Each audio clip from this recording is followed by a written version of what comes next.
Vamos a saludar a esta hora y le agradecemos la amabilidad que siempre tiene con RCR al coronel Juan Carlos Liendo. En su momento ha sido jefe de la Dirección Nacional de Inteligencia, analista político en temas de seguridad, experto en perspectiva política. Qué gusto saludarlo. Muy amable, mi estimado coronel, muy gentil.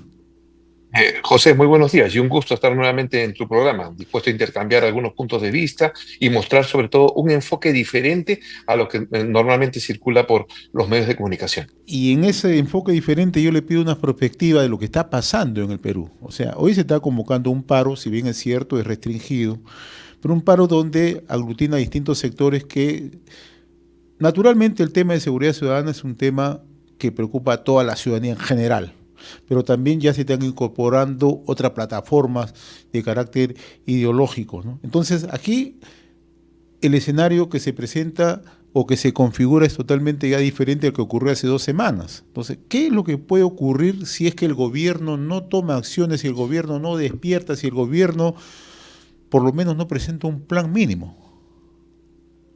Bueno, José, tú lo has dicho, esto ya no es un simple problema de una huelga de transportistas, ni siquiera es solo por derechos gremiales, no es una respuesta a una situación de inseguridad generalizada. Es inevitable que se politice una protesta a esas dimensiones. Los actores políticos huelen la debilidad del poder, quieren posicionarse ante un gobierno tan débil, sin principio de autoridad, sin liderazgo, sin plan, sin estrategia, sin la menor idea de solucionar los problemas urgentes que viene el país. Un gobierno que vive en una realidad paralela, ¿no? Despierta los apetitos de poder de los diversos actores en el país. Entonces, estas manifestaciones, estas protestas que se están viendo, van a tener un efecto muy a la peruana, ¿no? Muy a la peruana. A ver, yo lo proyecto de la siguiente manera. Así como en el gobierno de Castillo las marchas llegaron a hartar a la población, uno se podía sacar a Castillo con marchas porque no era un problema de marchas. ¿Ya? De la misma manera, las protestas que vengan se van a desinflar por la intromisión ideológica política. En consecuencia, las protestas no van a tener un efecto contundente sobre la política del gobierno y al mismo tiempo van a continuar agravando las condiciones estructurales de la falta del principio de autoridad, de la debilidad del gobierno y de un gobierno sin rumbo que vive en una realidad virtual.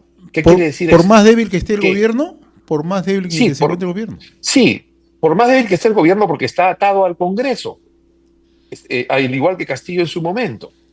No, recordemos que Castillo cae cuando se divorcia del Congreso y de una manera más torpe trata de dar un golpe de Estado.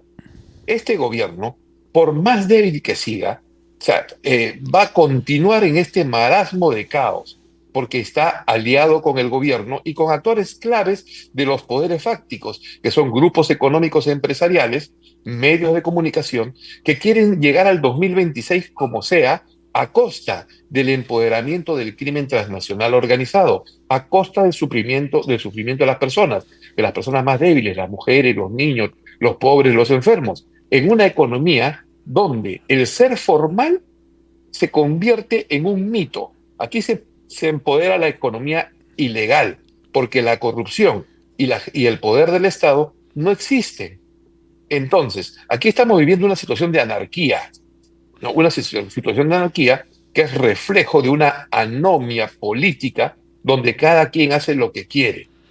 En consecuencia, las personas solo sobreviven, se adaptan al momento y hacen del caos su normalidad. Esa es una sociedad de anomia y de anarquía. ¿Cuál es el gran problema? Que cada día que continúe el gobierno de Dina Boluarte en el poder, va a ser más difícil la solución. Los peruanos vamos a sufrir más, sobre todo las personas más débiles, los pobres, porque las personas que tienen dinero se van del país o pueden superar los problemas. Entonces, este es un hecho concreto. Los poderes fácticos, económicos, los poderes políticos que sostienen a Dina Boluarte en un caos de país, ¿eh? Mira, el caos de país, en el nivel político, sin liderazgo, en la estructura del Estado, en los poderes de la República. Ejecutivo corrupto, ineficiente, incompetente, sin liderazgo. En el Congreso solamente le interesa sobrevivir y apoyar al régimen hasta el 2026. Y el Poder Judicial, a ver, los jueces ya no quieren aplicar la ley que da el Congreso. O sea, los jueces deliberan ahora las leyes. El Tribunal Constitucional da sentencias tipo tres patines. O sea, yo convoco una votación de 10 personas, empieza la votación, se van 9 y una solo aprueba el tema, entonces vale el fallo porque las personas se retiraron y con un voto apruebo la resolución. El país está en un total Ahora, caos. coronel, Entonces aquí, la dimensión del problema tiene dimensión de proceso político. en este escenario que usted traza, en esta perspectiva que usted traza, en este escenario de sobrevivencia, conviviendo con el crimen organizado, porque es la realidad. Entonces, ¿cómo llegamos al 2026? Un país Ah, destrozado, fraccionado, y bueno, ¿y qué le podemos exigir al elector si llegamos a un escenario totalmente más que debilitado, erosionado en lo social, en lo político y en lo económico? tienes razón, mira, se está erosionando el tejido social. El poder político es fraccionado, atomizado. Caciques locales, regionales, el que tiene poder ejerce el poder en su zona de acción. O sea, y esto no es un mito, porque si vemos sociedades como México, como Colombia, entonces son sociedades fraccionadas, polarizadas. Vamos directo a ese rumbo del caos y la anarquía. ¿Cómo vamos a llegar al 2026? Con un sistema político no solamente débil, fraccionado, sino ilegítimo, que no va a ser reconocido por las personas. Va a ser irrelevante escoger a líderes políticos el 2026 que hagan más de lo mismo. Ahora, ese liderazgo el 2026 de partidos políticos va a ser más caótico que el actual, porque va a ser empoderado por economías ilegales. Entonces, en lugar de haber solucionado esto con la entrada de Dina Boluarte, solamente se ha prolongado el proceso de descomposición del Estado peruano. Vamos a enfrentar al 2026 un escenario de mayor anarquía y de mayor anomia y de mayor caos. Ojalá me equivoque, me encantaría equivocarme, pero no existe un solo indicio, una sola evidencia de que algo se pueda mejorar en los próximos días, meses, antes de las elecciones. No existe, no veo. Ahora, usted acaba de mencionar algo que probablemente en América Latina, países como Colombia, como México, algunos países en Centroamérica han atravesado esos momentos, ¿no?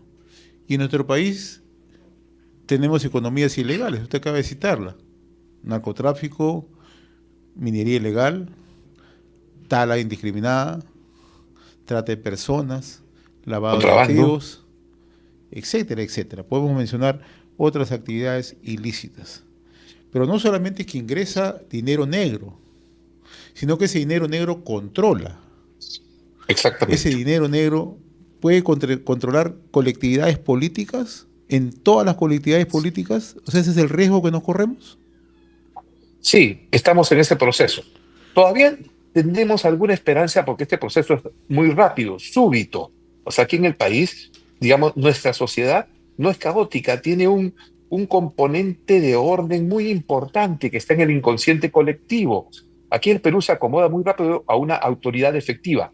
Caso Fujimori. Digamos, en la época de Fujimori el país era un caos, un estado fallido, y con unas políticas bien claras, bien enfocadas, se recuperó el sistema político. Hoy estamos en peores condiciones porque las instituciones están debilitadas, el crimen transnacional se ha potenciado, ¿no? La corrupción y el oportunismo político han copado todo el sistema político y judicial. Y las fuerzas de seguridad son víctimas de la corrupción. O sea, hoy estamos muy débiles frente a ello. En consecuencia, como digo, ese fraccionamiento político, esa pauperización del sistema, la anarquía y el caos van a seguir prevaleciendo. Este es un combo perfecto para quienes que dar un salto al vacío, ¿no? Sí, En realidad, a ver, es un combo. suena duro decirlo, pero si ese es el eh, escenario que estamos atravesando, entonces la pregunta, mi estimado coronel, es ¿qué es lo que se tienen que hacer las colectividades políticas responsables, por lo menos para mitigar esta situación de riesgo al que estamos enfrentados? porque si tenemos corrupción transversal, y eso lo vemos a diario, o sea, Exacto, lo no vemos es en la un mito, es criminalidad una organizada. realidad. El otro día, y le voy a comentar, por favor, permítame 10 segundos. El caso de Claro. Patás. En el caso de Patás, corrupción generalizada. Unidades de minería de minerales ilegal transitan a vista y paciencia y nadie dice nada, ni un sector de la policía, ni un sector del Ministerio Público, ni un sector de la Dirección Regional de Energía y Minas. Hace unos días escuchaba yo en realidad, con mucha indignación cuando un dirigente transportista le decía a un periodista, pero la policía sabe que también hay malos elementos que están metidos en las extorsiones. Imagínense lo que está ocurriendo en el Perú. Y esto lo podemos extrapolar a otras actividades, ¿no? Entonces, ¿hacia dónde vamos? Sí, vamos hacia directo en un pasaje de ida sin retorno y de una sola vía, como digo, al caos y la anarquía, donde se produzca una situación de fraccionamiento político como es en México y en Colombia. O sea, donde poderes fácticos locales en México, cárteles de la droga, ya ejercen la justicia en ciertos sectores de la población, dirigen los gobiernos locales, regionales. En México, el Estado ya no tiene acción al nivel de que la presidente de México, la nueva señora, ha dicho que no va a haber guerra contra el narcotráfico. Ese es un ejemplo completo. Entonces vemos ejecuciones extrajudiciales, secuestros, robos, torturas, decapitados en las calles, un alcalde que le cortan su cabeza y la colocan al día siguiente sobre el techo de su auto. Es el mundo del salvajismo político. Y aquí los responsables tienen nombre, apellido y DNI.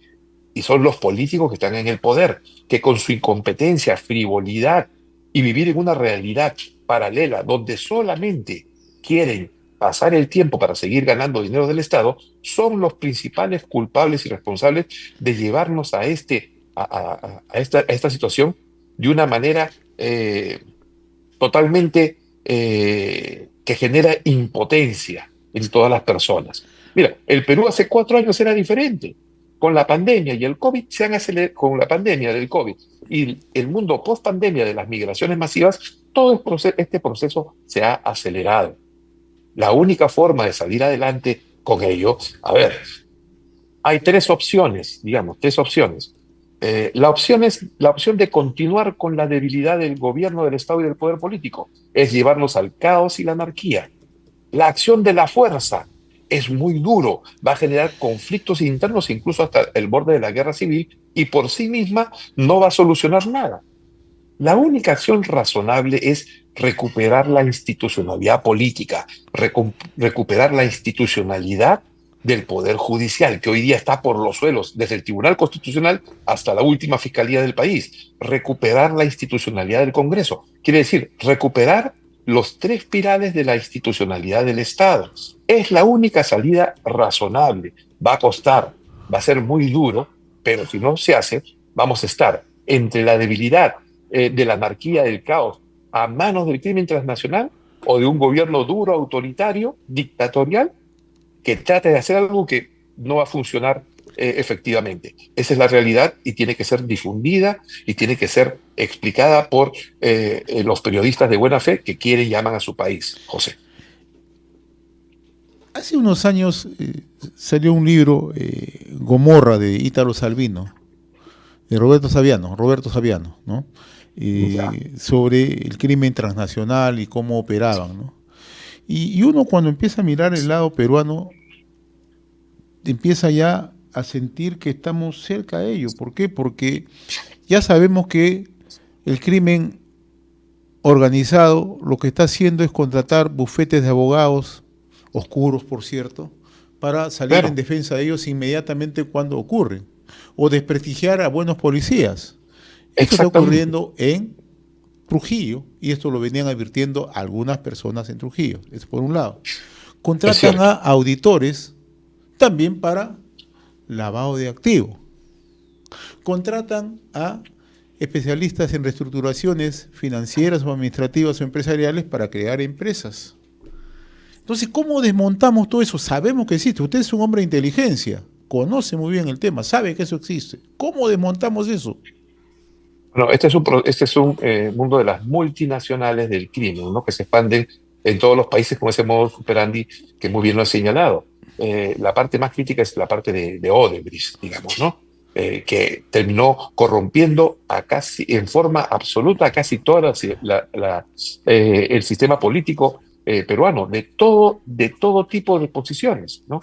El crimen agravado, el crimen transnacional organizado, también copa todos los sectores que tú mencionas e incluso recluta a niños como sicarios. ¿Eh?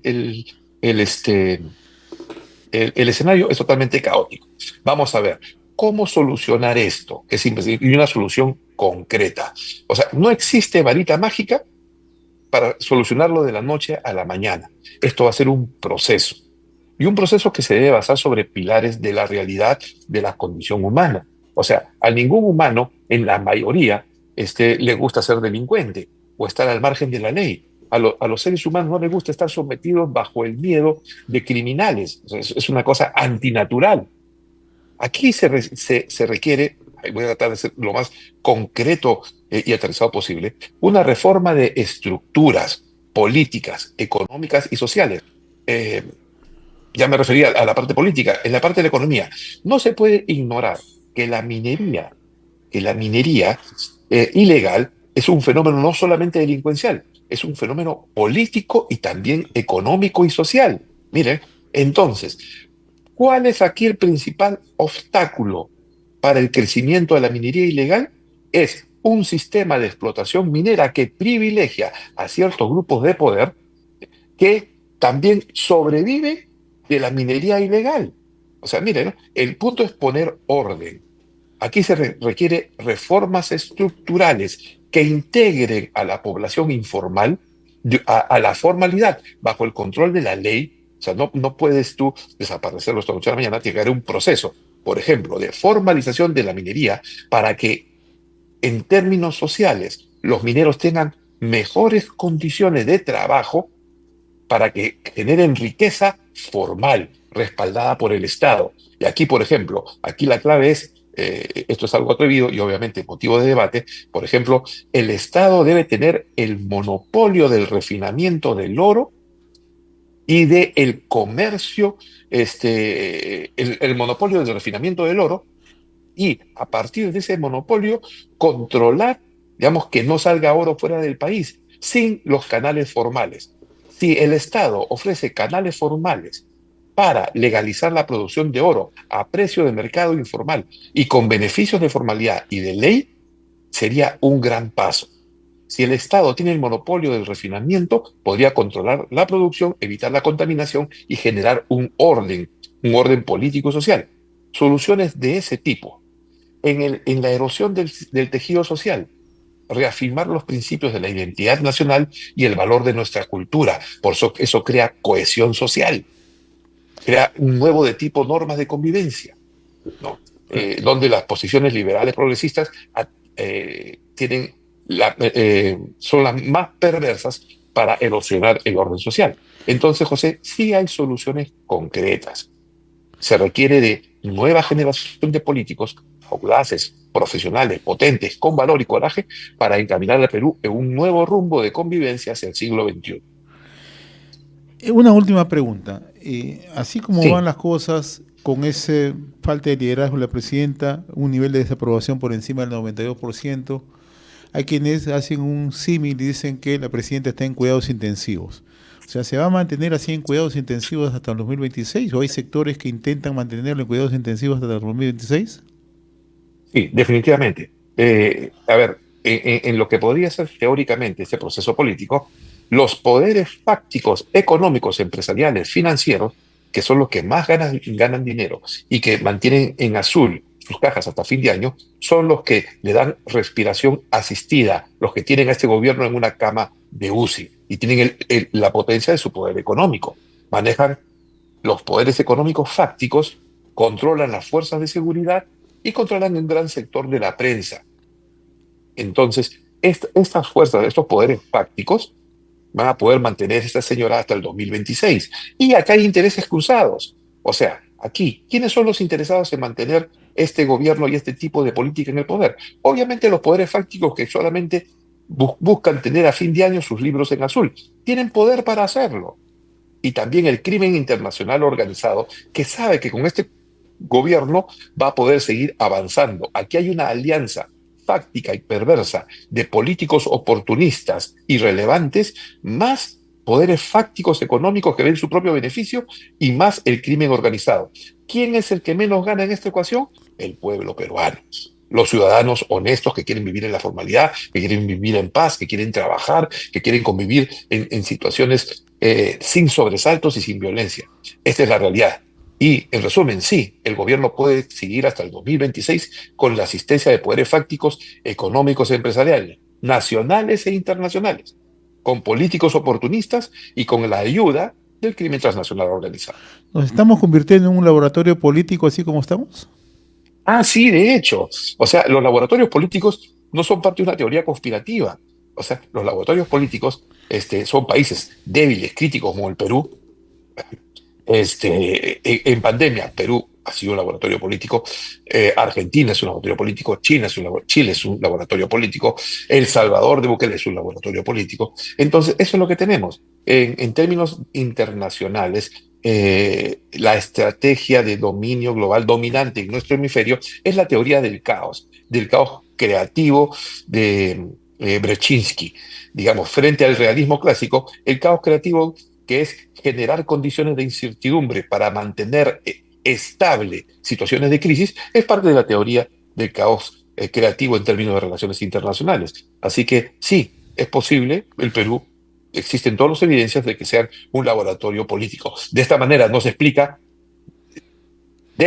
explica, se podría explicar, presidentes como Castillo, como Dina Boluarte, que metan preso al presidente como Toledo, que es bien curioso. O sea, meten preso a Toledo como presidente cuando detrás de él hay toda una estructura de poder que no es tocada. Entonces sí, yo puedo estar contigo de acuerdo, José, el Perú es un laboratorio. Coronel Juan Carlos Liendo, siempre es un gusto conversar con usted y yo le agradezco la amabilidad por estas reflexiones en voz alta. Muy amable, muy gentil, ¿eh? Un gusto, José. Buenos días. Gracias. Conversamos con el coronel Juan Carlos Liendo, el jefe de la Dirección Nacional de Inteligencia.